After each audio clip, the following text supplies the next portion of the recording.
good for them. God, and more and need more years to celebrate His word. Okay, manunod na tanan, hindi stay in our hearts with them. Hindi ka rin sama sa share yung pag-ibig, hindi ka rin yung pagka-amahal. Kung pwede na rin yung pagka-amahal, ang responsibilidad niya, bukat ko mo na.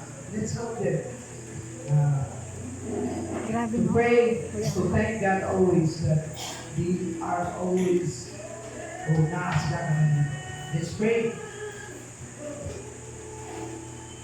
Father God in heaven, we thank you for everything that you have given to us. We thank you for this day, O God, that sa tibok here, we celebrate on this day, O God, pagsaludo sa mga amahan. Today, Almighty God, as we observe the Father's Day, I lift all the fathers of this world up to you with adoration and love.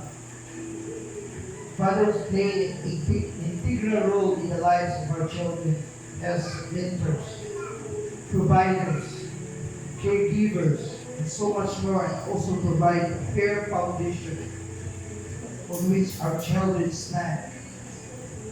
Thank you, God, Jehovah Jireh, as our provider. Provision is showering them with your divine blessings. I pray that you would consecrate fathers and set them apart for your purpose. And I know that before the foundation of the earth, you want to lay the foundation. To my brother, to Joel, Lord, salamat sa imong kaayo na kanina. Anunay ka na nagagya, anunay ka nagkatulog, nagcomfort. Salamat sa Tanan.